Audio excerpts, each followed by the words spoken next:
Assalamualaikum warahmatullahi wabarakatuh.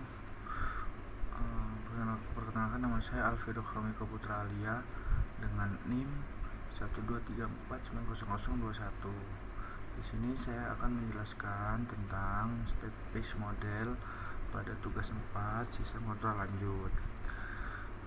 State-based model itu memahami dinamika sistem kompleks melalui presentasi matematika yang elegan.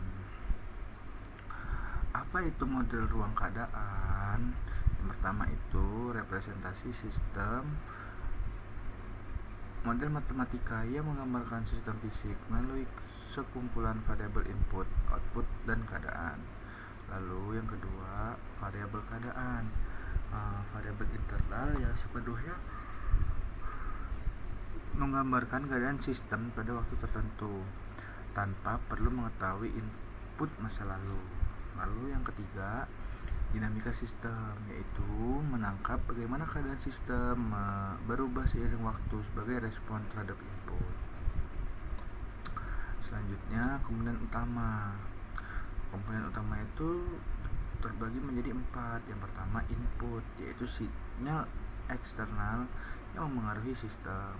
Lalu yang kedua, matriks sistem, yaitu mendefinisikan hubungan antar variabel.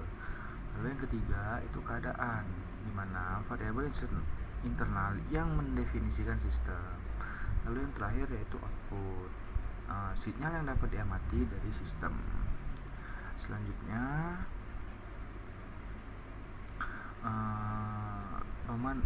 pemahaman dasar. Ruang model keadaan direpresentasikan oleh dua persamaan utama. Yang pertama itu persamaan keadaan. Berikut rumus pada persamaan keadaan, yaitu menggambarkan bagaimana keadaan sistem berubah seiring waktu. Lalu yang kedua, persamaan output.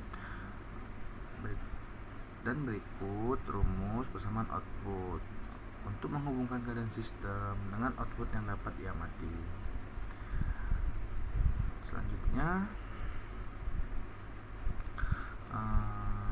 keuntungan model ruang keadaan terbagi menjadi 3. Yang pertama, fleksibilitas. Itu dapat diterapkan pada sistem linear dan non-linear serta sistem waktu diskrit dan kontinu.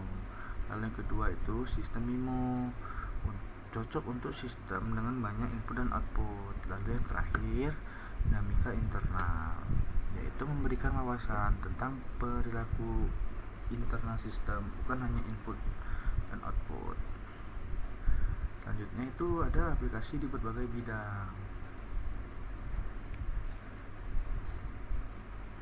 Yang pertama itu teknik kontrol, yaitu desain pengontrol untuk robotika, pesawat terbang, dan proses industri. Lalu yang kedua, ekonomi dan keuangan, yaitu permodelan pasar saham, peramalan ekonomi, dan manajemen risiko.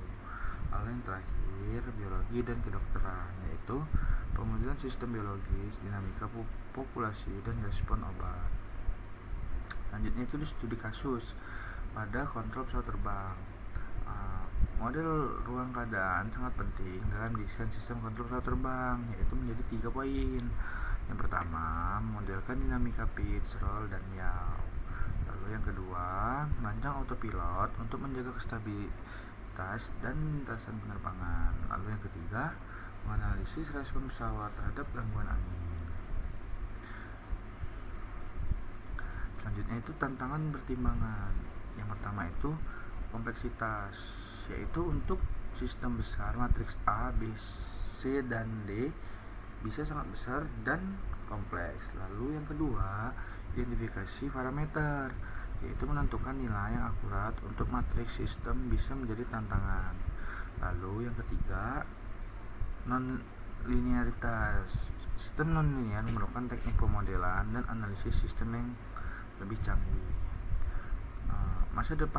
Selanjutnya masa depan model ruang keadaan, yaitu integrasi AI menggabungkan dengan pembelajaran mesin untuk pemodelan adaptif dan prediktif. Lalu yang ketiga, komputasi kuantum, potensi untuk memecahkan masalah ruang keadaan yang sangat kompleks. selanjutnya sistem cerdas, yaitu peran kunci dalam mengembangkan kota pintar dan sistem otonom.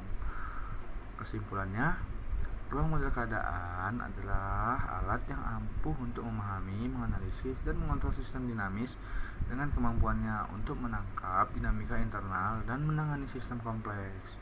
Model ini akan terus menjadi landasan dalam berbagai disiplin ilmu.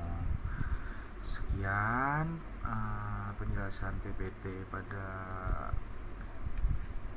modul kali ini yang berjudul State Based Model. Apabila ada salah kata dan perbuatan, saya mohon maaf. Kepada Allah saya mohon ampun. Wassalamualaikum warahmatullahi wabarakatuh.